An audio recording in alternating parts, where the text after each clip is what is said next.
When I was 10, my mother decided that on a school holiday, a one-day holiday like Veterans Day, she would take us to the Art Institute.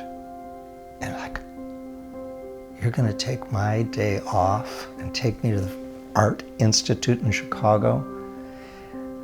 Yep, we're going. It just opened my eyes to art. I think that was maybe just that one-day trip kind of transformed what I was looking for in life. David Allen Collections is an incredibly wide-ranging experience. From certain areas, it's all about contemporary things. The art, the sculpture, it's all made by people now. In Thailand, that's mostly what I'm dealing with now. I didn't used to.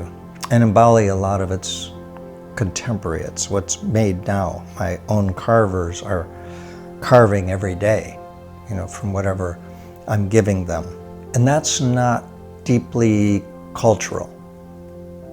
I'm going back and forth every day from these ancient cultures with their own language and tradition and everything else to the contemporary world. In Nepal and Japan, it's all about the past. It's all antique. It's all pieces that have been made for a purpose a long time ago, and virtually all of them have been passed down through generations.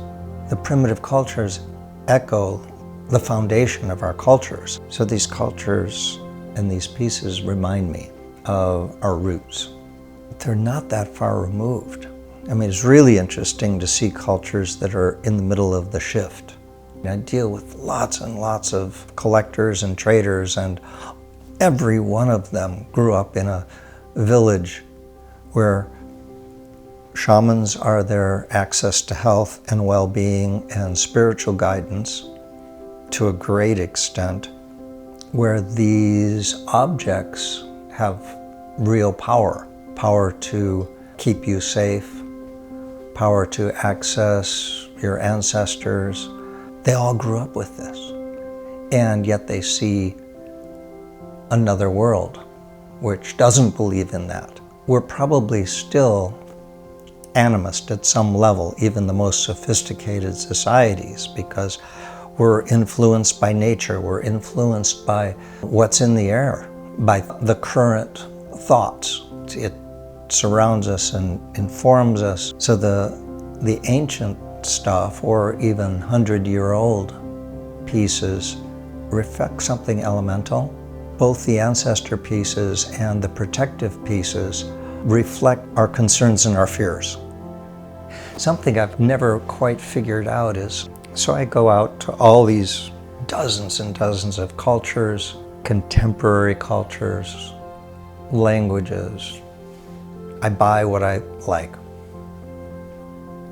I buy what resonates with me, buy what feels right or good. Somehow when it lands here, it fits with everything else. It's just, I find it bizarre almost. It almost doesn't matter what gets put next to something else. They meld. My work seems to be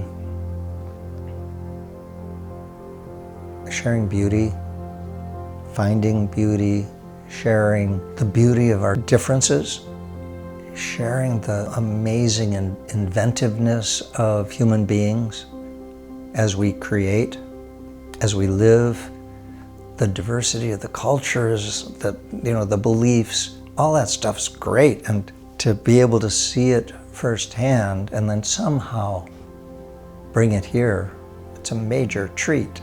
Opening a world that most of us don't get to travel in. Somehow it does all come back to beauty, though, for me. People don't get out in nature. It's the ultimate beauty. To lock ourselves away from beauty is to kill our essence at some level. I sometimes watch people walk in the front door for the first time and they'll just stand there, because there's a lot to take in. A lot of energy, a lot of excitement.